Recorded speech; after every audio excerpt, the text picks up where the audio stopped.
Good evening, everyone, or good afternoon, or good morning, depending where you are watching this. A warm welcome to our Monday show. And I've got a great guest who I know you're going to enjoy. So thanks so much for tuning in. We are braving the elements here. I'm pushing this one out over on YouTube, which is I think it's a safe topic for conversation tonight for YouTube. That's Facebook, Twitter, Getter, Rumble, across the known universe. So wherever you are, anyway, look, thanks so much for tuning in and joining us tonight. And just before we get going, let's just bring our sponsor first. We'll play our sponsor's ad. Hi, Leslie. And then I've got one other thing to talk about, and then we get to our guest. Go the ad. Hi, I'm Sarah Jane Smith. Find your path by doing my new Millionaire's Mindset Hypnosis. I help you to break any subconscious thought patterns that are stopping you from obtaining all of your goals. The truth will then come to the forefront of your mind that you are worthy and deserving of achieving everything. You'll start to attract the right people into your life. Opportunities will open up as a result. Financial success is a natural outcome from being clear and focused. Everything will literally fall into place when you do what you love. People are already enjoying mind-blowing success with this incredible session. So what are you waiting for?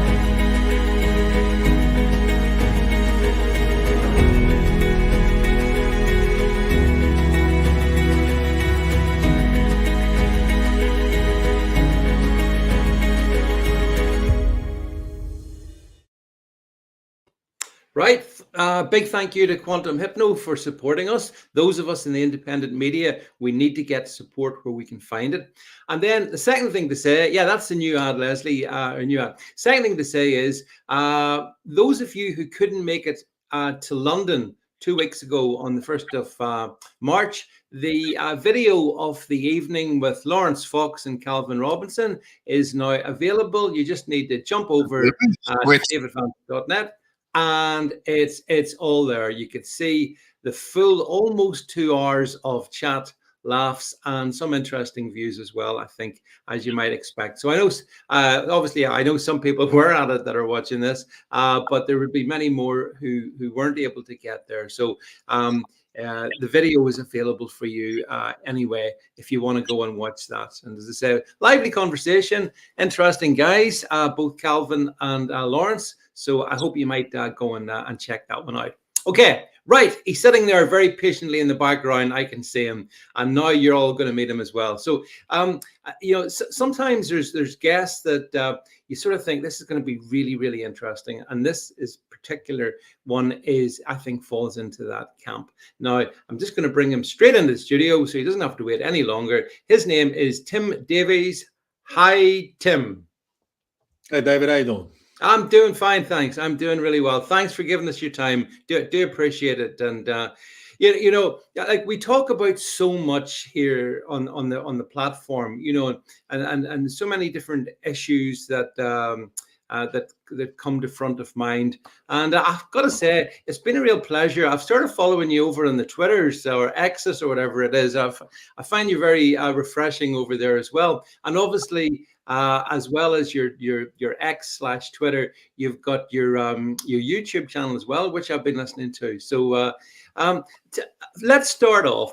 I tell you, I want to talk about the whole issue of diversity, equity, or inclusivity. By the way, why is it that? Why is it DEI, not DIE, which I think is probably more appropriate? We'll talk about that. We're going to talk about, I want to chat about also, Tim, the Ukraine shenanigans.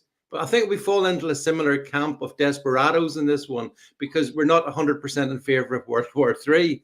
What a world we live in. But we'll talk about that as well. But maybe just to start with, to give everybody a feel, can you just tell us very quickly a little bit about your own career and what you've done and where you are? Yeah, of course I can. Absolutely, yeah. So I am pretty much a 50-year-old guy teaching people to play a video game now. So I was a pilot in the Royal Air Force for a very long time, about 20 years in the Royal Navy. I left in 2018, right in the middle of the whole George Floyd DI kind of mass of stuff that was happening, that LGBT confusion period that we've all gone through and probably still going through. Of course, went straight into COVID and everything else, didn't we? Yeah. So although I was employed for a period of time, I was sacked from that primarily by losing a security clearance because of things that I had said on my YouTube channel. I'm sure you're familiar with a lot of that. What happens to you when you speak out? And I wasn't really even speaking out, but I was just trying to throw some common sense out there about a lot of subjects, especially by what I felt was the weakening of the military. I was a fast jet pilot. These aircraft up here I taught on, and I flew the GL4 and the Hawk for about a decade. I taught, and then I came out. So I found myself, obviously, there's no victimhood here. I'm more than happy to accept this. You know, you've got consequences for what you say speech wise. Although I must admit, I'm not overly too sure what I say. And to be fair, you know, I left that job because I couldn't hold the security clearance anymore. And after complaining to the Ministry of Defence, after about 3 months, it did sort of come back. Although I'd probably never be accepted into defence again, which arguably is probably quite a privilege to be. Not able to work within defence at the moment. But, I teach people now what I taught on this airplane here. I teach them in the virtual world. Much so, I think actually it's a really fascinating change in one way that, you know, you're using the advantages of this stuff that we're doing, the whole over the internet and what that can enable. It is quite fascinating actually. But tell us this. So, you know, when it came to the things that you said on your YouTube channel, I mean, what I didn't think you said anything controversial in your YouTube channel, Tim. Well, as you in your audience, I'm sure know, what we felt was controversial maybe 5 to 8 years ago, different to what is controversial now. I'm a big fan of not hiding behind, and I know it's not for everyone, but I'm a big fan of going under my name on social media and saying, look, this is me, and I'll take the hit for whatever happens. And I did substantial financial loss, which, you know, fortunately I was able to, I had a small business that I built up, and now I'm okay. But it's a really interesting way how the government can control people through their income, of course, because we all know, you know. So I understand why people don't speak out with their name. And what I said was controversial, really, was that that was against everything I upheld in my service career. I was AC Standards, responsible for all flying training and personal standards on the largest fast jet flying training squadron, this one here, in the whole of Northern Europe. And what I was saying was everything was against all the integrity that we were taught and all the service and ethos that we stood for when the Royal Air Force decided to discriminate against white men joining and prioritize women and minorities over them. And there was a group captain that stood down, and the actual chief of air staff, the senior boss, who, you know, I quite like the guy called Mike Wigston, obviously went to bat against him pretty much. And I just said, this is unacceptable. And one of the things he was saying here, David, was that they wanted 40% women and 20% minorities into the Royal Air Force by 2030. And I just said, why on earth have you put a figure on it? Like, this was never something. I trained every single fast jet pilot in the Royal Air Force for about 10 years. So every single one of them, women, men, it didn't matter what color. And that's the whole thing about it. I'm kind of disgraced at myself now, because whenever we bring this up, I think people honestly believe we must be looking at students as if they're a woman or as if they're a black man, or that was the case. It was purely, what is the ability of this person? Yes. Because it's been so poisoned out here, David, because everyone is so behind this now. Even when I tell people this, they don't believe me. And I say, no, you don't understand. This jet would you don't type it in there, do you? You don't type, by the way, I'm an Asian dude. It just kills you. If you're not good enough, it just kills you and people on the ground. So I'm kind of disgusted with myself, really, that I couldn't see it was going to become like this. I honestly couldn't see, because nothing in the Air Force pointed towards it. It was a pure meritocracy and a hierarchical based organization. So there was nothing I really said I felt was controversial, other than you've got to stop doing this. Like, this is unacceptable. Like, my standards literally were higher than the Royal Air Forces. I know many, many senior officers in the service that I can't honestly believe that they're still in, or I think some have left now over this, or they bloody should do. And it was not acceptable to me. It still isn't, to be fair. And I don't believe they've stopped. I believe they've just hidden it. And I think other services aren't talking about it. I think DI came down from the universities, probably from America, didn't it? Infiltrated our services. I honestly thought it was going to bounce off. I never thought it would get in, but it did, David. That's the thing. Yeah, I mean, I got to say, Tim, I think the whole sort of diversity, inclusivity, and all that business, I think it's a particularly pernicious and dangerous. I mean, in the area that you're involved in, sort of flying fast jets. I mean, there's no room for there's no room for error. You can't have inadequate people in a cockpit with one of these massively expensive machines. You can't. But is that where we are heading, or have we got there yet, do you think? I think it kind of affected all the services. Not everyone just flies airplanes. We've got mechanics, we've got people in air traffic supply, we've got soldiers on the ground, we've got everything. But my argument was it doesn't matter. The whole services, the thing about the services, it's a meritocracy. For years, people have served us, Gurkha regiments, people from the Commonwealth. It was never an issue, never. I never saw anything. Now, people say you weren't looking for racism. You can always call someone a racist kind. You weren't looking for sexism. You weren't looking for transphobia or homophobia. I'm like, that was actually my job. My job as OC Standards was to look for that and was to find it. And I never found it. So then you can say we weren't very good at your job. Look, that was literally what I tried to do, and I would have rooted it out. Don't get me wrong. We had D&I in the service, but it was never something that was used as a tool to discredit, humiliate, or anything else with people. It was purely there to just say, you remember all, everyone's eating, everyone's happy, fine, let's go. And it was half a day. And then this came in, and you're absolutely right. It is nefarious, it is pernicious, it is leveraged by virtue signaling, small-minded, insecure people to get step up on other people. I think to a certain extent, we are seeing the crumbling of D&I within institutions where the bottom line in the bottom right-hand corner is a financial one. And shareholders, I'm an investor in some companies, very small time, but I would be like, how are you improving that bottom line? How are you improving my investment? And if D&I is not doing that, no, I don't want it in there, because you're using it for something else. But we've got to see where it comes from, though, David. It's this ESG, which is from corporate social responsibility into the environmental social governance, all coming from Larry Fink in BlackRock and Fidelity and all that, all that kind of stuff that the good people talk about, all about the rebuilding of Ukraine, all that kind of stuff. We understand it, Ukraine. So it is there as an agenda. I think some people try and distance themselves from it. And I honestly believe when it hit the military, it was going to explode. The military would be the one thing that would turn around and said, it can't work in here, mate, because we're not racist or homophobic or transphobic. We're just literally a lethal killing machine here to protect the sovereign United Kingdom. But it didn't. The actors at the top, the people that should have known better, the people that were espousing these virtues of integrity, respect, service, excellence, meant none of it. And they absorbed it in and they ran with it for their own self-promotion to secure their higher pensions. And it was a disgrace. I wish I'd stayed in. I'd left before it came in. I left in 2018. But if I could have seen a single bit of it coming in, I would have stayed in and fought it from the inside. I must have missed it by about 6 or 9 months. Yeah, well, as you said, Tim, because that 2018 was one point in history, and if you look to where we are in 2024, it's just everywhere, isn't it? It's everywhere. Like you mentioned, obviously not just in the military, but at the moment we've got the likes of Boeing, for example. I see some of their airplanes have a tendency for the wheels to fall off now, and again they're very much signed up hook, line, and sinker to this agenda. And, if you're flying a passenger jet with 300 passengers, I'd like to think that the people that are maintaining it and all the rest of it, Tim, know what they're doing. But if they've been hired, not on the basis of, being the best people to do it, but on the basis of their skin color or their religion or their gender or whatever, that's just mad, I think. It's absolutely insane. How weakened do you think the British armed forces have been over the last, let's say, 5, 6, 7 years? Well, as a quantifiable statistic, it's a hard one to find, but the truth is that they have been weakened.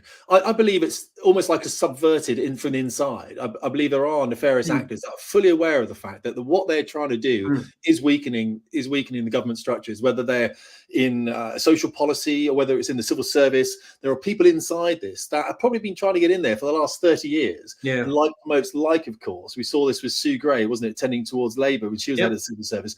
All these sort of things that we shouldn't have been. We've seen how the Conservative Party is anything but conservative. We've got the highest immigration now in the last, I think it was 20 years than we've had over the previous 2000. That's a Conservative Party.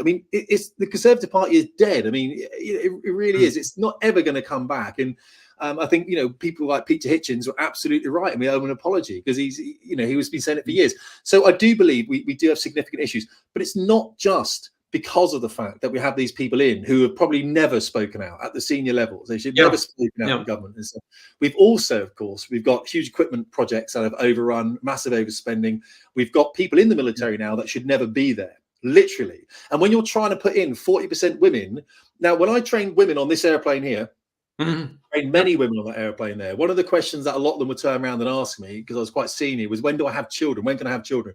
And I'd say to them, well, if you have them in training, of course, it's going to elongate your training, which is anything between 3.5 to 6 years on a fast jet. And of course, they don't want that. They don't want to then have a break, come back, because they're going to forget everything and they're going to fail trips. They could be fail like this.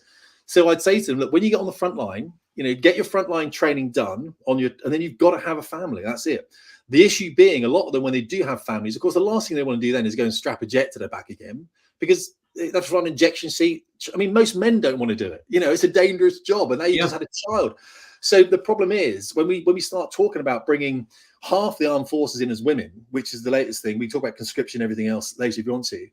The issue being that women do have these families, and it just happens to be something that women have to do as opposed to men. It's just physically, women have kids, don't they? And therefore, when we do bring them, we're going to have a higher loss rate of people that we've trained up, and it's just unsustainable. And of course, what we've done is we've promised people like minorities. We've said, come into the services. We need minorities. These people haven't thought about joining the military before the age of 18. I thought about it when I was 8.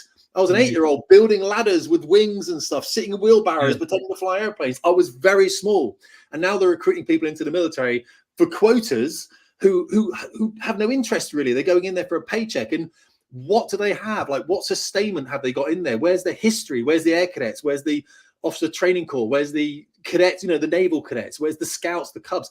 They have none of this. A lot of them have none of this, and so there is no background. There's nothing to keep them in, keep them longer term.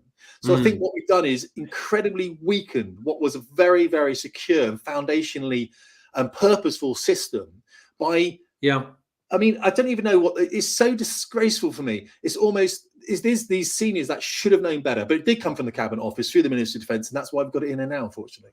Oh yeah, there's no doubt about it. I mean, the whole the fish rots from the head down, and so, thus has it been. Tim, you're right. I mean, we have conservative government that isn't conservative, that's not interested in anything to do with protecting the United Kingdom, actually, which is kind of quite a thing when you think about it. And what we're about to witness, Tim, I think, is that the general election, Labour come in, and then they'll make it 100 times even worse. But it's still bad to start with, and we shouldn't, try and gloss over it. But like, I presume to train someone to be, a fast jet pilot, it has to be it's obviously very expensive investment. So you want people then to stay in, presumably, because to get the return on the investment of the training and all the rest of it. So if these people that are coming in these days are just doing it for a paycheck, I mean, do they hang around? What do you think? Well, in all honesty, you're probably not going to get through fast jet training if you're doing it for a paycheck. It's a very long, convoluted, complicated, nauseating process where, trying to keep the family together is just one thing, because you moved around the country the whole time. Yeah. The issue being, when you say we're going to flood the military, let's use the military as a whole. Okay. Because obviously, if you do get selected jets or any kind of technical profession within the military, the qualifications you have tend to be quite high. There's a lot of work in, so you're pretty much probably are going to stay for a reasonably long period of time. My issue being with that, if you're a woman, what we tend to find with, especially in jet world, that women would have children, they would come back for a period of time, but then they wouldn't. They'd go into a ground role. So although they stay within the military, they wouldn't stay within a cockpit in the military. And the problem is then we've got to train someone up. Now, if that had been a man, they would have stayed in the cockpit. And I haven't got spare Typhoon or F-35 pilots I can just wheel out when a woman decides that she's not going to fly anymore. Now, not all women do this. I know many women, I train them all, but some women will do this, whereas probably no men will do it. So there's a risk element of flooding the military with women because you decide virtue signaling, it's a great thing to do. It really has an issue. And also morally, why are we sending our women to war? That's never, ever been done. Yeah. I don't know why we'd be doing this. Yeah, I mean, I'm not sure if it's being old-fashioned or not. I think it's being ethical and moral. As a man, surely I want to defend women. I don't want them in the front bloody line. I want them protected, and therefore, and we'll talk about Ukraine. But when I see some of the stuff going on over there as well, I mean, who wants to see the nation's women folk blown into a million different pieces for diversity reasons? Who wants that, Tim? Well, some people do actually. That's the sad reality. Men don't want to be there either, remember. So this is when wars happen. Men. I was chatting to a guy the other day who's been out in Ukraine. He's come back now and he managed to escape Ukraine. Now this is very interesting. So he was an infantry in the British Army. He left the British Army. He went there and he said he managed to get out. Now he's got some. He says, escape in a car, don't escape on foot. They will take your passport, and they when you realise you're going in a battle with 10 rounds in a magazine type thing, because that's all they've given you. So it's a bit of a, I'm not saying it's a trap, but we're deep into this conflict now. It's not like going there in the early stages. It's very different apparently. But he was saying, look, all this D&I nonsense stops when the artillery shells start falling. Yeah. No one wants equality in that point. No one's interested in equality. No. There's no women jumping forward and saying, let me take your place on this in this. It does not happen. So, and I get it, and I don't want them to be there. I don't want to be there myself. Like, I do not want to be under Russian artillery fire. The end. I just don't want that. Yeah. No credible society should want that. Ukraine got rid of their women. They said, right, anyone who wants to leave, you can leave, because we're going to have to restart this country at some point. The amount of men that have been lost in Ukraine is horrific, but we all know that. It's one of those things. So no one wants to be out there. So we can't. We're not just highlighting that women shouldn't be out there. It's men don't want to be out there. It's like literally men don't want to fly this jet. I flew the Tornado. I can't even do it. I'm on the wrong side. I'm going that side now. This is the thing. I'm going. Yeah, there it is. Yeah, there you go. These jets here. So you fly these airplanes close to the ground. You do it at night. It's a horrible thing to do. And we say, people, you got to do it. And I remember every single time I had to fly a Tornado at night. This is a Hawk here. The guy's training for it, of course. It's what the Red Arrows fly. But when we fly this airplane at night, the Tornado at night on night vision goggles or train following radar in the Scottish valleys, and it's raining and the weather's poor, and you still got to go and do it. Or you're over the North Sea, and if you eject over the North Sea, no one's going to find you. You're just going to sit there and die in the oceans and freeze to death. So it's not done. It's the military. Crikey, people don't understand. We've had it too comfortable for too long. And the wars we were fighting in Afghanistan and Iraq and everything else, these were patrolling wars. Yes, there were firefights. We understand that. But you're not living in artillery bombardments. And I don't think people fully understand that. I think we've got too comfortable for too long. And we're happy to say, of course, women can come in. Of course, we're talking about people with disabilities now joining as well. And there might well be a place for them. But there's no adult conversation being had. There's no grown-ups left in the room, David. Yeah. And this is the argument. It's like, I don't know what time's your channel go. I'm not going to swear on your channel. Don't worry about it. No, it's okay. We are broad-minded folks here. Say what you want, but I mean, one of the things I wanted to ask you was as well. You see, actually, in the cockpit, are you very much integrated into like the IT that shows you I mean, what are the systems that you fundamentally rely on to be able to execute your mission, to go out, do what you have to do, and come back? What is it? So in the Hawk there that you just saw of, there's everything is synthetic, so it replicates real world systems, but real world systems fail quite a lot. So what we tended to do was make them synthetic, such as the radar and radar warning receivers, so we can see if enemy threats are looking at us. We've got a moving map imagery, these sort of things. So we always know they're going to work, but they replicate what the Typhoon, which is a frontline aircraft, which the students will go on to, or the F-35. Those things, obviously real systems. And of course they can break, but when in training, we don't really want things to break. So the radar would see other aircraft through a data system as opposed to, so we have these things up. We have obviously life support systems on with force-fed oxygen the whole time. We have G pants pants that we wear, or big trousers we wear that expand to keep the blood in the upper body. So that's there as well. And then of course we've got the analog instrumentation. We've got the head-up display as well to keep us keep our situational awareness sound. as best.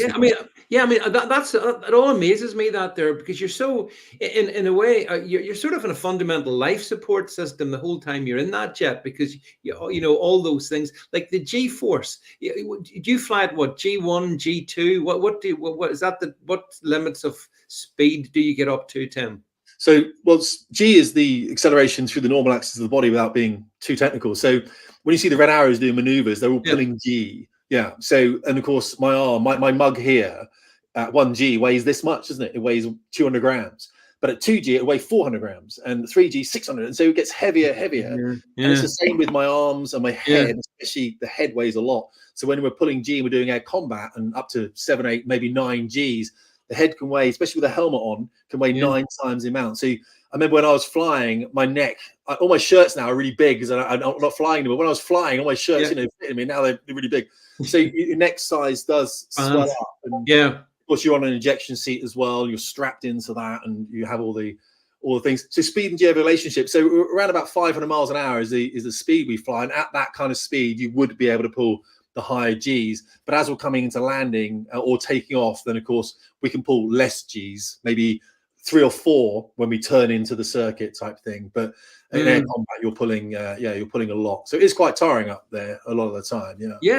Also very physically taxing as well. I mean, everything you've just said there exhausted me, and I haven't even done it. It clearly would take a toll physically, as you say, on the people who do it. But there is something kind of awesome about it. I've got to say, I used to go and watch the Red Arrows. Used to always do an air show here where I live in Northern Ireland. They used to come and do every time they've come over. I've been to see them, and you sort of, when you watch the maneuvers that they do and all that there, I mean, it is, you just think, my God, how can they do these things? And it's so precise. It's so they're debating which mug we should be drinking our tea out of here. And I know obviously you would have known the Red Arrow guys, Tim, as well, obviously, because and then how come the Red Arrows are in such disrepute these days? All these stories about bad behavior, blah blah blah. What do you make of all that? These stories? Okay, well, I'll start you off with a fact. And this is an uncomfortable fact, and we can work out from there. And we have to. It's not an opinion; it's a fact. The fact is, let's start here, David. If women weren't in the military, none of this would have happened. So that's a fact. It's not a comfortable one, but when we start looking at all the interactions the Red Arrows as a team had with women, whether they're having affairs, dalliances, you know what I mean? The fact is, women were with the team, so they were engineers, everything else. Now, it's a fact, it's not an opinion. What I'm saying is, absolutely, of course, we want women in the military. Of course, we do 100%. But when you start blending those relationships, when you start having more women in, you have to understand the military is no different from civilian life. Office romances happen, of course. Of course, they're going to happen in high-pressure environments. Now, the Red Arrows, they fly all weekends. So what happens with the Red Arrows pilot? And I'm quite close to the team, although the team and I did bat heads for a long period of time because, as I said, standards definitely fell. So we understand that, and I think that's all out now. We know the team now. They're going to have a great season. We understand it fine in the end. The truth is, though, the team, they practice all week and they fly at weekends. Now, they may have a Tuesday off or maybe a Thursday off. But the wives, all the Red Arrows are men. There has been a woman in the team. All the team is men at the moment. The wives are working on that Tuesday or that Thursday because they've got normal jobs. And then on the weekend, the Reds are displaying. So they don't see their spouses very often. They don't see their wives at all. And of course, women are throwing at them left, right, and centre. They're tired the whole time. Of course, they're tired the whole time. It's full on.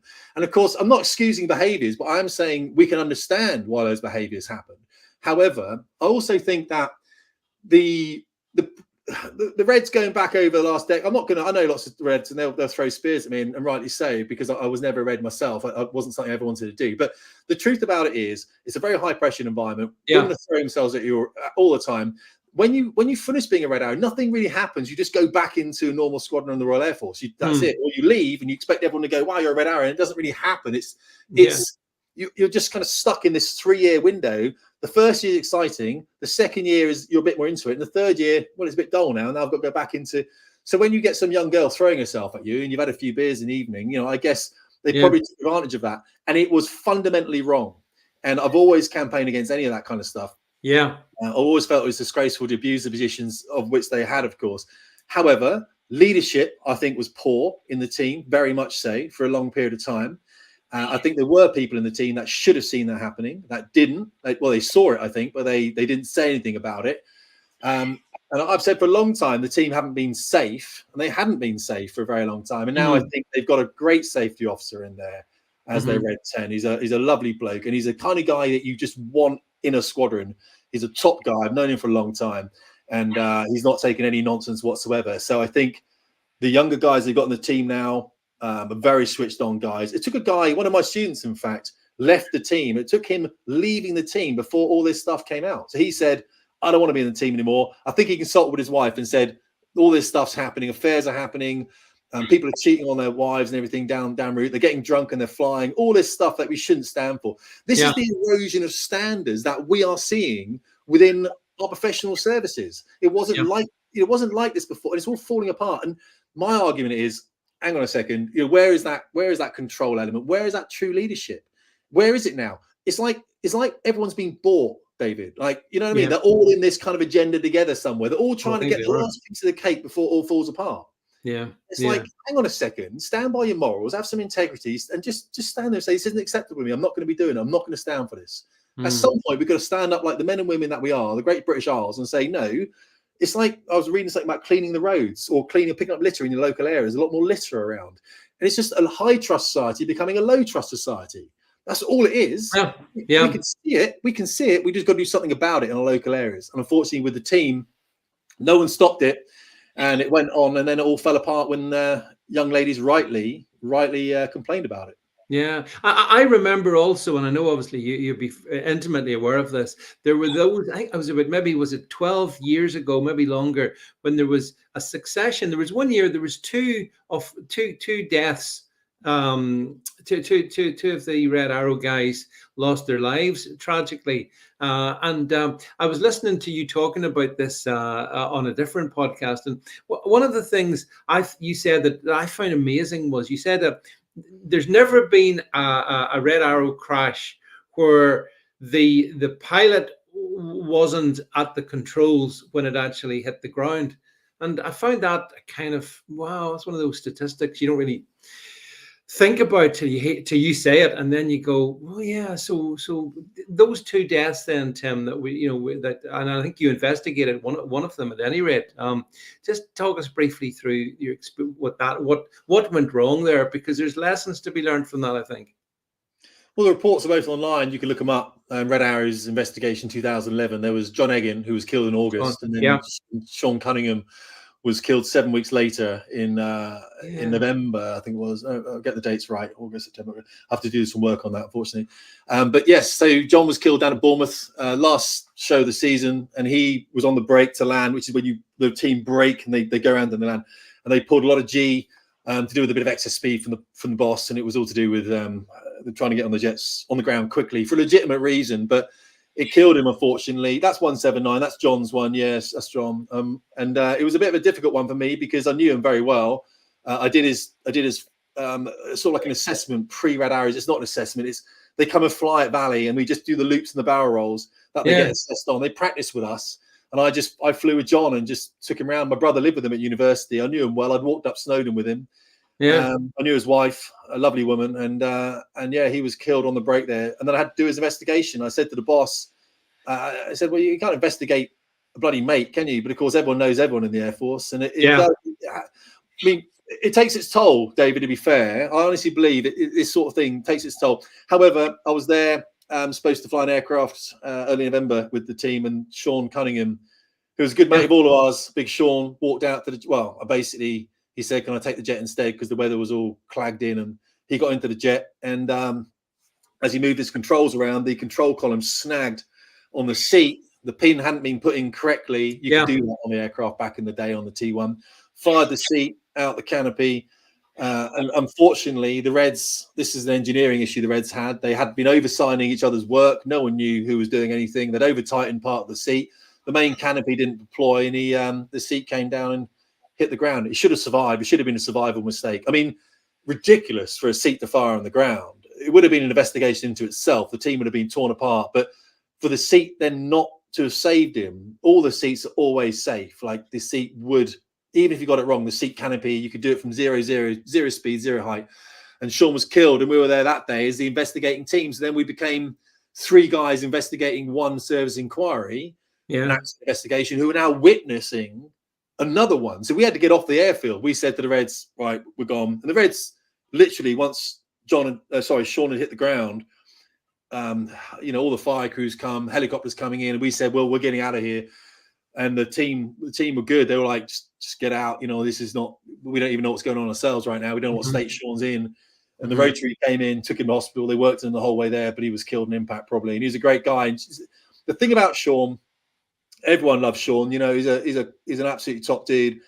I don't think I think I can talk about it. I think David Hill has written some excellent books on this. Red 5. David Hill is, if you want to look him up on Amazon at some point, David Hill's books. I can't talk more highly of David Hill as an author writing about these accidents and putting his absolute reputation and credibility on the line. What happened to Sean and his family afterwards, and the money that didn't come out of the Ministry of Defence that should have come out, was in my mind pretty disgraceful. I think the ministry have a lot to answer for a lot of things. I'm not a huge fan of the ministry at the moment, to be fair, but yes, it was it was a very difficult time, and I think a lot was learned from that. I hate that phrase, a lot was learned, because if it had been learned on the first one, Sean wouldn't have died, would he? But the team, they're the most unsafe team in the world. I keep telling people this. The Red Arrow is the most unsafe. The aircraft has none of this. This is a T1 here, but I can show you another. I probably can't, but down here there's a T2. Yeah. This T2 is the upgrade from that T1. The T1 is the one the Red Arrows fly from 1974. This is the upgraded aircraft, in which we have 28 of them. And on this aircraft here, we have a stall warner, lets you know when it's going to stall. We have an alpha warner, lets you know when you're going to pull too much alpha. We have all sorts of stuff on it. A ground proximity warning system. We have a traffic collision avoiding system like they have on airliners. This aircraft looks after the pilot in a way that the Red Arrows aircraft never does. And unfortunately, the Reds still find this. They can't update it because there's never any money, is there? And they always say it's going to go on. So if you're at an air show and the Red Arrows are flying, it doesn't have any of those safety features. I think the team are a lot better now, but for a decade they were horrendous. And if you look up statistics, David, they're still the most unsafe display team in the world. That's remarkable what you've just said. Those 2 aircraft, so the Reds are basically flying around in a much less safe aircraft than the new one, the up-to-date one that's got all that extra tech. Yeah, absolutely, 100%. Yeah. Oh God, that aircraft was 1974. The aircraft has got the same Bakelite dials in it that my wife's MG Midget has. So you see what I mean? The guys are using. I like to fly on that aircraft. Everyone loves it, by the way. The Hawk T1, it's raw fast jet flying. There's no head-up display. There's nothing. There's just little dials.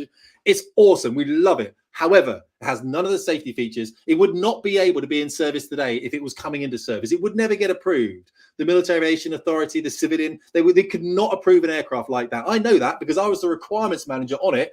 I was responsible for the aircraft, responsible for updating it, and we couldn't do it. There's no money. So how old are those planes that they're flying, the Red Arrows? How old are they then, Tim? I think they're 50 years old now. They're as old as me. Really? So I'm 49 actually. Oh, you're better. Trust me, that's young. But thank you. It's very kind of you. I didn't realize that. I didn't realize they were that old. They are. And don't get me wrong. The way the Reds operate them is as safe as it possibly can be. It really is when you're doing that kind of thing close to the ground. And the way the air shows have been changed now as well, for the worse, I would say. Most definitely, it's not really worth going to an air show as such anymore. We're quite lucky to have been to early air shows and seeing the way they used to be. Yeah, it's very different. However, the Reds, they do the best they can with it, and they're a very professional team. They're a bunch of guys trying to do the best they possibly can for the crowds. They will never get a new aircraft. It's not financially viable to give them a new one. There's David's books there as well. It's well worth reading some of them. The Inconvenient Truth and Noble Anger. I think Noble Anger, was that not the one? Oh, that was John Bayliss. That was another fatality the team had, of course, with Dave Stark at RF Valley, and Dave's a good friend of mine. I worked with Dave for a long period of time. That should never have happened. And it killed an engineer in the back seat and destroyed an airplane. And Dave was lucky he wasn't killed himself. This thing itself should never have happened. So we had so many incidents and accidents in the Red Arrows, and they kept flying, and no one stopped them. And I kept putting my hand up the whole time, saying, "Most unsafe display team in the world." It's not. It's just a fact, Dave. It's not an opinion. Yeah, I get that. No, I get exactly what you're saying. You know what I mean? Come on. I don't. I could just put stats up here. I could say, okay, you bring your stats, I'll bring mine, because we've got all the teams we could bring up here, and the Red Arrows are comprehensively the most unsafe display team in the world, bar none. Bar none. There's no one that's had any accidents. Well, I mean, we've got the issue of display teams and all that, and the diversity issue, but obviously, Tim, since 2022, the end of February 2022, we then had the Ukraine, as I call it, the Ukraine psyop. I mean, I'm totally opposed to everything going out there, what's going on. But you know, one of the things that they keep saying is, oh, you know, just one more push and we'll get the Russians, you know, and if we're going to say, remember the Abrams tanks, that was going to make all the difference. And I've seen more videos of those tanks going up in flames, sadly, and people losing their lives. And they talk about, if we can get the fast jets, if we can get the jets in, that'll soon put Putin back into his box. But it's all mad, isn't it? I mean, give us your take on it. Well, I still am very contrarian about the whole thing. So, and I get a lot of abuse. I'm sure you do as well. Yeah. And it's fine. I mean, it's interesting, isn't it? How that happens. One thing I've done a lot of research on recently is some people have a very black and white mindset. America good, Russia bad. And that's really comfortable for them to have. So we can be critical of them. We can say, oh, yeah, but hang on, there's a great book that goes into, or, well, actually, if you listen to this guy, or this guy's, he's an international relations scholar, professor at this university, he's held high regard, he's, lectured Barack Obama, he's lectured. Listen to this guy. And they won't do it. It's not something that they are able to do. And the reason they don't do it is because their lives will be significantly more uncomfortable if they allow nuance in. Because everything's grey. Even the CIA doesn't know what the CIA does. I was chatting to a guy that worked with the CIA for a long time, not in the CIA, but he worked with the CIA. And he said, look, he says, the CIA can't know what the CIA does. It has a mantra of must do the best for America. Okay, good. Yeah. But even the CIA director doesn't know what everything in the CIA does. And I'm sure MI6 or MI5 must be very similar. I mean, you can't, and you don't want to, because if you did, you're culpable. And we all know that. So, you could literally bring the CIA director in front of an American court and say, do you know this? And legitimately he could say no. I genuinely don't. We didn't do it because I don't know anything about it. So there's all that. We know the CIA are on the border. They have been for a long time. I don't know about all these labs. I'm not into that stuff. I don't understand it. I come at it from a militaristic perspective. Yeah, that's what I'm interested in. And the work I did within the military was mainly electronic warfare based, which meant the electromagnetic spectrum controls communications, radar, and everything else. And Russia, when it comes down to the ground-based air defense systems and the integrated air defense and everything else, we're pretty much, obviously we went down the fighter route because that's what we did, fighter jets. Russia went down the surface-to-air missile route and electronic warfare and things like this. And so all I was looking at is, if you're going to go to war with Russia, they have logistical issues. They really don't do well overseas. So the worst thing you could do is go to war with them on the fucking border. I mean, it doesn't take, you know what I mean? It doesn't take Big Ged there you go. He's an EI also, so you know exactly what I'm talking about. It's not rocket science to have a think about what you're going to do. Also, here's the thing. Why are we messing around with Ukraine and Russia? What's our sphere of influence there at all? I get called a Putin apologist, and I'm not apologizing for anyone. I couldn't, honestly. If this was happening in Canada or Mexico on the American border, do you think Russia would be in there throwing stuff around or funding? I mean, it's almost ludicrous that we can't look at this in a very neutral way and say, why are we actually messing around with this in the first place? We haven't even appreciated the second or third order effects of all this. We worry about why our immigration is so high, and then we expect that Russia has nothing to do with it, or China has nothing to do with it. Of course they do. These are Yuri Bezmenov. These are all the KGB subversive techniques that are being used against us. And of course, we have such weak population at the moment, very easily manipulated. And of course, they're going along with it. And this is when we get all these progressives moving along. So I'm not don't get me wrong, I'm not going to sit here, I know everything about it, but all I'm saying is that it's pretty disgraceful that we've allowed the deaths of so many people by financing, of course we have, and supplying weapons to this conflict. And we can sit here having supplied these weapons, and then we worry when our defense secretary's airplane has its GPS jammed, and we can say, well, that's disgraceful. And we can say, yes, it might be disgraceful, but what about the T-72 crew that you guys killed by firing British weaponry at it? and now these sons aren't going back to their mothers. Yes, they might be Russian, but they've also got family in Ukraine. We know that. We know that they've got families on both sides. We can see people talking about it. To me, it's absolutely disgraceful. And I realize how psychopathic some of our leaders must be to entertain this in a way that, after when the wall fell down, we should have, after the Second World War, we should have actually brought Russia into our sphere of influence. Yeah. We shouldn't have but of course there's no money in doing so. Why does NATO exist other than to be an anti-Russian pact? There's no other reason for it. Yeah, this is the thing. I used to think NATO was a good thing by and large, but fundamentally, when that Berlin Wall came down, and the Soviet Union then imploded, that should have been the end for NATO. Instead, NATO has continued to become. I mean, I'll be honest, Tim. I get abused because I consider NATO to be fundamentally a global predator, a real problem, and like. If I was in charge if I was Putin and I saw NATO coming around my borders, I mean, I think Putin actually, if anything, has been somewhat reserved. Now, like you, I don't want to be seen as a Putin apologist, but I'm just saying, if the US wouldn't put up with the sort of crap that they're doing to Russia, if it was being done in their doorstep, aka Cuba in 1963, for example, they didn't like that.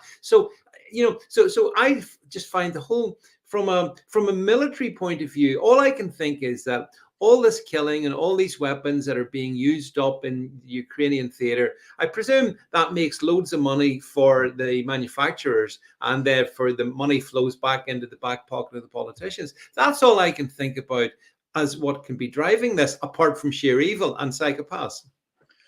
Yeah, we got to look at also, I mean, there's a realistic thing about this. The weapons of a life X, of course, and if you've got to throw them away, I mean, it's an absolute waste of money, isn't it? If you can, if you can sell them on to Ukraine on some back end of a loan deal where, you're going to get something in return in rebuilding. I'll give you all these weapons, but I want a percentage to rebuild the country. I want some contracts. Enter BlackRock straight away within the first few months of that war. Do you remember? They went bang in there, didn't they? I do. And BlackRock own bloody half the planet, don't they? It's absolutely ridiculous, So there is that side to it. I mean, Smedley Butler back in the, was it 30s? He was a US Marine Corps guy, wasn't he? He was saying that war is a racket. And of course it's a racket. Yeah. And I think, why do we not just come out with it and just say, it obviously is a racket? Afghanistan, Iraq, Syria, Libya, all these things. I mean, Iran's coming up, crying out loud. I mean, imagine that. Go back to the 70s. We could rebuild Iran. I mean, it's fascinating, isn't it, really? Just install someone, just like the CIA installed someone in the elections in, of course, and put Zelensky and everyone else in Ukraine. We all know. It's not something that, I mean, we can talk conspiracy theories and we go, no, we can actually, it's all there. We can prove what happens. We do the same thing. Everyone does that, don't they?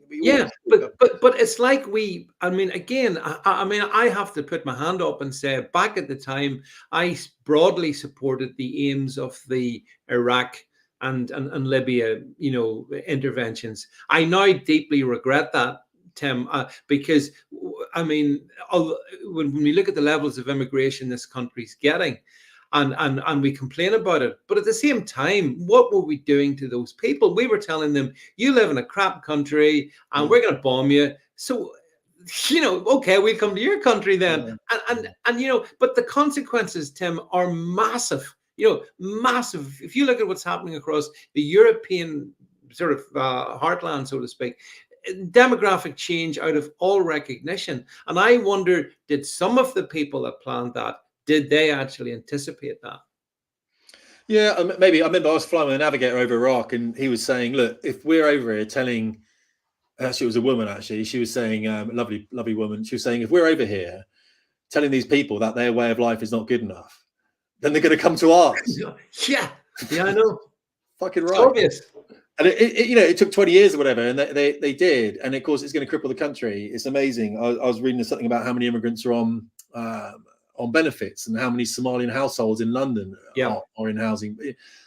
Overwhelmingly, it's not like 55% of the UK is accepting some kind of benefit. Now, I'm coming from a very privileged position of never ever having any kind of benefit whatsoever. I never want any, David. You know what I mean? Yeah, I consider myself proud British man. I've got a flag over. I've got a flag over there. Look, I've got flags in the garage as well. I've got a British flag. I've got Richard the Lionheart, Richard the flag in there as well, because that's the kind of guy I am, and I think we need to be that. And it's nothing to do with skin color or anything else, is it? It's purely to do with values and standards that we uphold as British people. That's just how it should be. And so, unfortunately, we go over there. They're not stupid. They look at our way of life. They're like, oh, this is interesting. People are literally getting benefits, and we're being told that. It's a racket, though, and I'll probably get your channel banned. I'll be very careful what I say. I don't want to be doing that, and I'm respectful of it. But remember when Katie Hopkins went and she looked at Save the Children, the boats going and picking up people from North Africa and bringing them to Southern Italy? She did the whole Daily Mail article, didn't she? And she did the whole thing, and then she was sacked by it because it was Murdoch paper. She wasn't wrong, David. It's the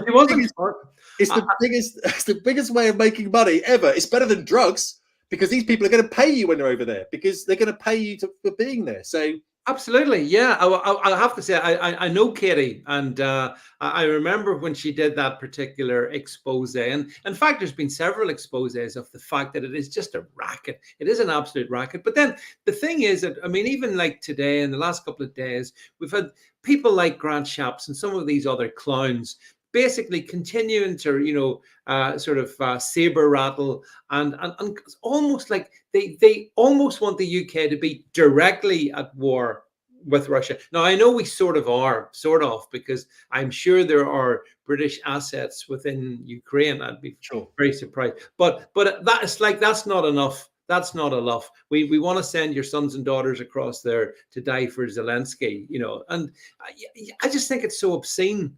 Tim, I think it's so obscene. The British military, I believe, our armed forces, we have huge respect for, the primary purpose has to be to defend the United Kingdom and our British interests. That's the purpose, not to die for Zelensky. But yet I get the impression with these people that, I don't think they've given up with the prospect of a direct conflict. Macron said the other day he was going to send French soldiers to Odessa.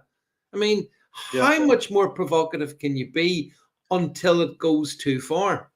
Well, you'll be targeted then. Russia will target you. And it won't take much. I've said it before. As soon as the first, and I keep putting this idea in people's heads, and it's not that at all. But what would happen to the narrative in this country if a Typhoon pilot, maybe even a female one, was killed on the way home from work, comes out the gate, doesn't make it home, stop the traffic lights, someone shoots her in the head, that's it, And if you were at war with a country, you'd be doing that. Look at the insurrections going into Russia now. The Ukrainians constantly are trying to go in and target Russia. We're seeing it now with the refineries, with drones, and the NATO are trying to hold them back. Hang on, if we do that, then technically we could be at war with Russia. We know we're at war with Russia already, but we are lucky that Putin is so restrained, because anyone else in Russia right now will go, right, tactical nuclear weapon on Kiev, boom, there you go. Right, that's the first he's going to say. You know what I mean? I agree. That's the first. And we'll be like, oh, you've used nuclear weapons. How dare you? The truth is we never see the balance. We're so propagandized in our narratives over here, in the papers and everything else. I don't read that stuff anymore because I can't get anything from it. So I'll go through different social media sources. I'll look at a Turkish newspaper and go, right, let's look at the credibility behind this. Who are they sponsored by? Who's financing them? Let's see what stories come out of there. Or you go and you look at Al Jazeera. When I was in Afghanistan, all the Americans watched Al Jazeera because they didn't trust any of their news channels at all. So, a UAE-based news channel. A lot of ex-BBC had gone there as well. That's right, I remember that. To go very left. And we had Al Jazeera on the whole time. We could see dead Americans on the street. And that's what you want to see at war. What is going on? What's the narrative? Oh, there's dead Americans on the street. That's what they're showing. Oh, that's interesting, because we're showing dead Afghans on the street back home, but not showing dead Americans. They're showing dead Americans and they're showing dead Afghans. So now we're getting the real picture here. And I think people need that, because people get a very sanitized view of war. You do. Fucking horrific, David. I mean, no one wants to be involved in it. I get emotional talking about it because I don't want people to have to go and experience it. I agree. Yep. I'd be lucky if I lived my whole life without actually getting into something, overly kinetic. I just flew airplanes over Iraq. I was quite lucky. You know what I mean? You know what I'm saying? I wasn't in a trench. I've got a nephew who's 10 and he's walking into this if we're not careful. It's negligence. Grant Shapps should never be in that position. No one should. I mean, who is it? Barack Obama. You know what I mean? Barack Obama's come over already, and he's now talking to Rishi Sunak, and what's that about? Because he's running America, isn't he? Because Biden isn't capable, so they've just lent on Barack, haven't they, and to make all the decisions. Oh, I mean, I think this was the Biden administration was Barack's third term. And I think he's trying to get a fourth term. I mean, when I see people like that, but that's what bothers me. When I see the likes of Obama in Downing Street, Tim, my mind goes instantly to the Ukrainian theater. And I'm thinking, what the hell are they going to try and, do now? Because there's no doubt about it. Like, and I know as some people will take offense, but I do think Putin has been restrained, but most people are exactly as you say. Most people, I think, were incredibly propagandized during COVID for a couple of years, massive propaganda, and then the switch was turned, and it was Ukraine, and again, lockstep across the media. Tim, apparently. Apparently no Ukrainians have been killed. If you listen to British media, there's been no deaths. Only Russians have died. And the sad thing is, when you look in social media, Tim, and you see those Ukrainian cemeteries filled to the brim, and it's tragic.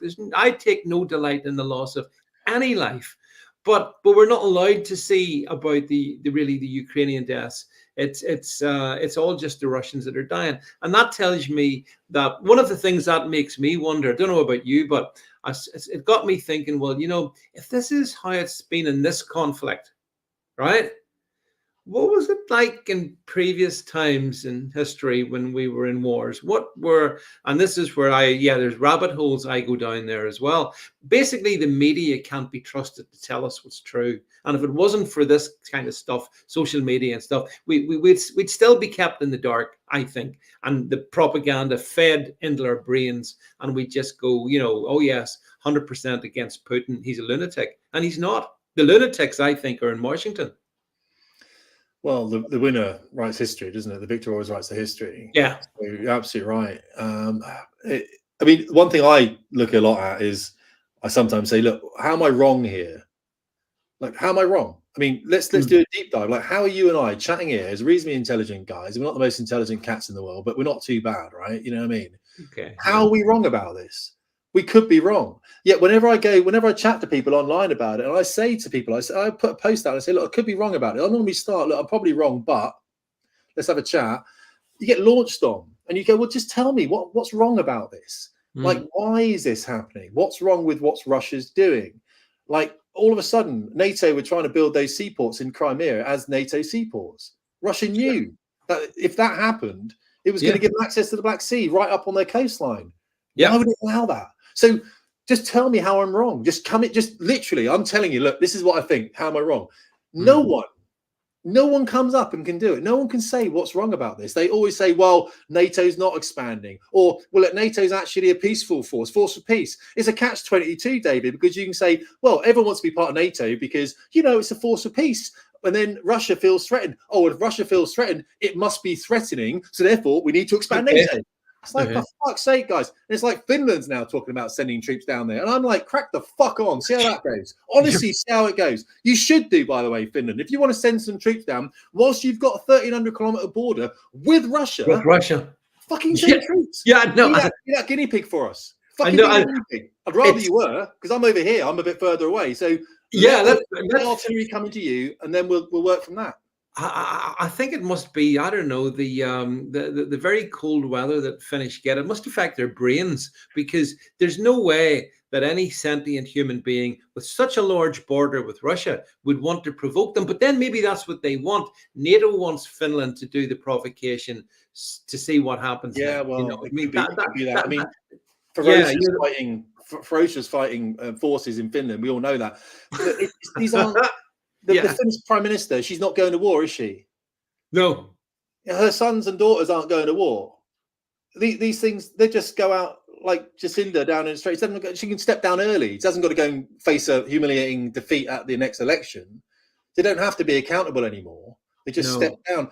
And that's my thing. So where is this, for us, I talk in terms of Britishness, you know what I mean? Yeah. Where is that stoic British spirit? Where are we seeing it? We're not seeing it in our government anymore. This is going to be this is going to be the biggest defeat that we've ever seen, I think, of any government in recent memory. From an 80-seat majority to collapsing down to something horrifically low. It's bad. It's going to be bad, And then Labour are going to come in, but not only Labour going to come in, they're going to come in thinking they've got this full support of the people, because a lot of people aren't going to vote. Like me, it's like, I can't vote Labour, but the fuck I'm going to vote Conservatives. Like, vote Reform, then you're splitting a vote, and it's a bit kind of like, are Reform doing, aren't they doing it, aren't they? You know what I mean? It's a bit, people aren't going to vote, and then before you know it, we've got this Labour government. So I just think I think we literally are lacking something. And people do talk, David, I'm interested in your opinion on this, where they say, what are we fighting for? What is Britain now? What is Great Britain? What is that? And I'm interested in this because I think we've got cross wires on it a little bit with a lot of people. But what do you think that's about?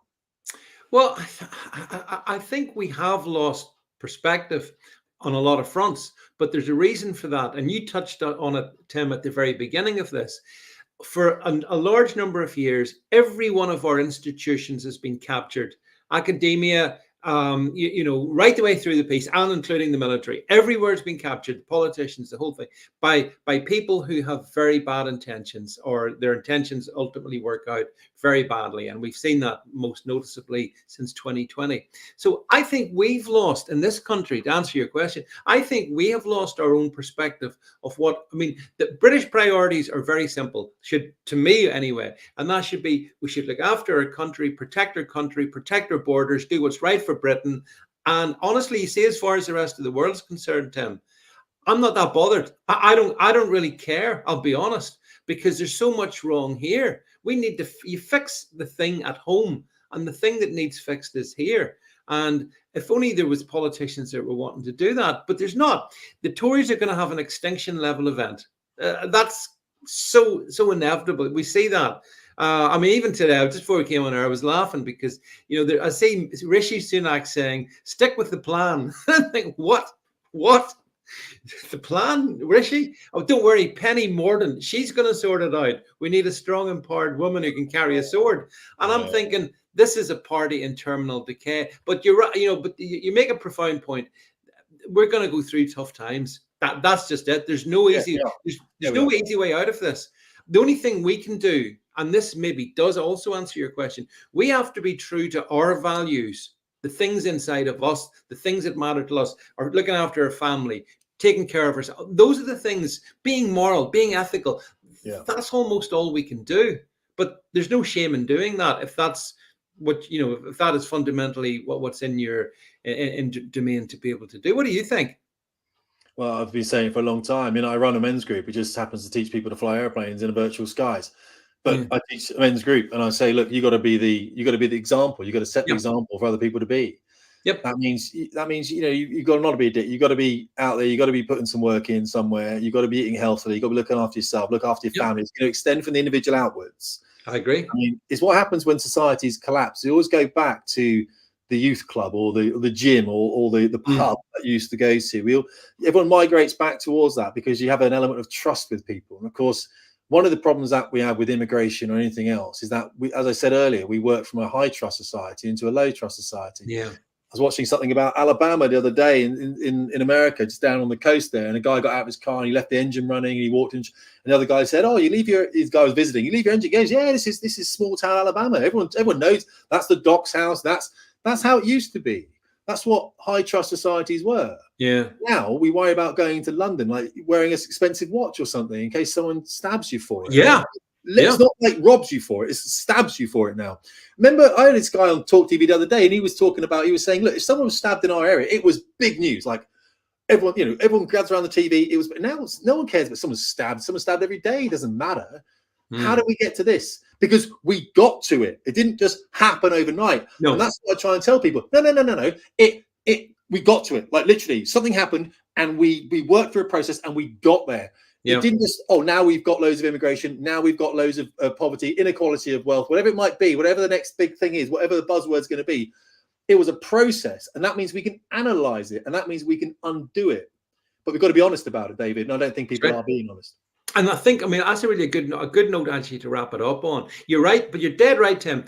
We got to it, but the point is, I think there's a lot of people have woken up in recent times through things like this, through the sort of the sort of stuff that we all put out, and the hope has to be that the more and more people waking up, they realize, oh, hang on a second, we're being pushed on a journey to a destination we don't want.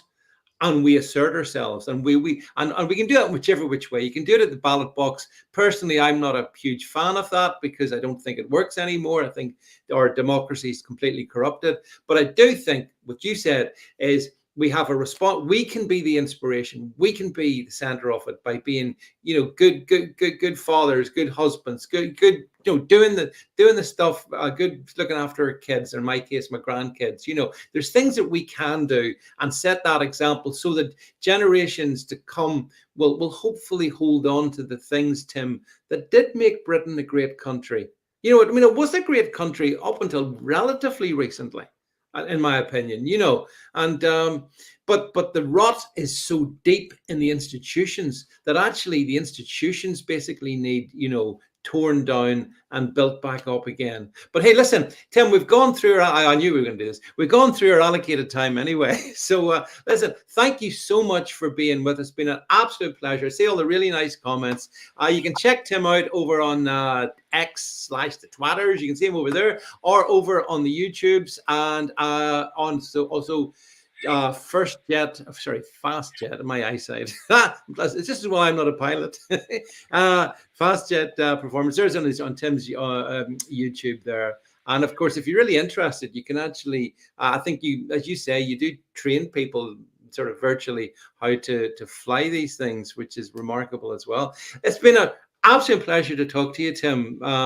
Thanks so much again. This is how you can sign up to get yeah, all the stuff. It's amazing how you can actually, you know, technology fascinates me, Tim. I love technology. Maybe I'm a sucker for it, but good and bad, but then so are we human beings. Listen, great to talk to you, Tim. Thanks for taking the time with us. Thanks everybody across all the platforms for being with us. The hour goes way too fast, but when you're talking to someone as interesting as Tim, but thanks anyway, everyone, and we'll catch you all soon. Bye for now.